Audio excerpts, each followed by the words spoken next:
3 days ago, this was my dream house. Today, it's back on the market. In 72 hours, my neighbors reported my trash can, filmed me eating cereal, turned the house across the street into a nightclub, and started a civil war over 12 inches of driveway, and somehow, the worst one welcomed me with cake. Buying this place was supposed to mean I had finally succeeded as an adult. A quiet street, a small backyard, enough space to own furniture that didn't also unfold into a bed. Then Gary appeared. Gary lived next door and arrived carrying a homemade cake. At first, this seemed thoughtful. Then he walked straight into my house. Within 30 seconds, he had opened the fridge, tested the couch, inspected the bedroom, and told me exactly what the previous owners had paid. Apparently, they divorced. Apparently, she kept the dog. Apparently, Gary had opinions about both decisions. Before leaving, he added me to the neighborhood group chat. My phone vibrated 43 times.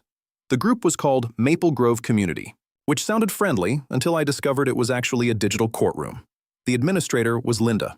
Linda didn't send messages, she issued regulations. Friendly reminder, trash cans must be hidden by 7.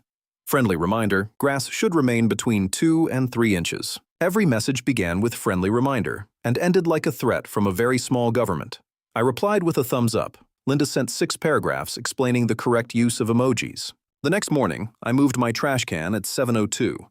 At 7:03, someone posted a photograph of it. The picture had been taken from above, which was strange because none of my neighbors lived above me. That's when I met Steve. Steve was the self-appointed head of Neighborhood Watch. Nobody had elected him.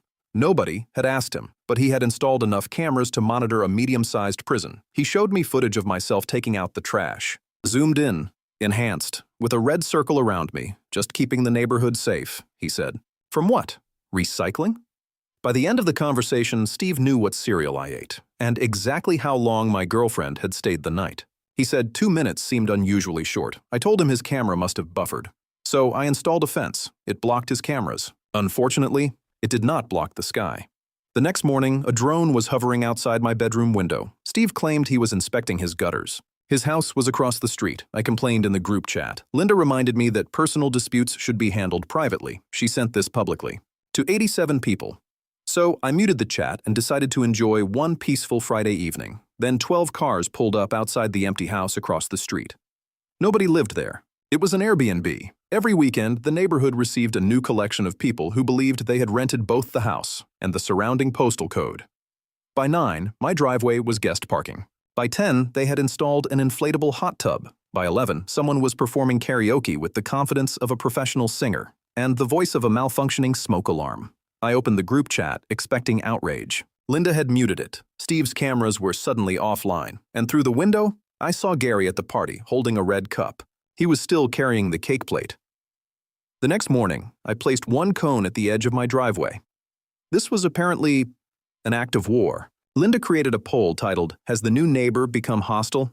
Steve uploaded footage from 3 different angles. Gary knocked on my door to ask whether everything was okay. Then he asked if his cousin could use my driveway. I finally wrote, "Could everyone please leave my property alone?" The group chat exploded.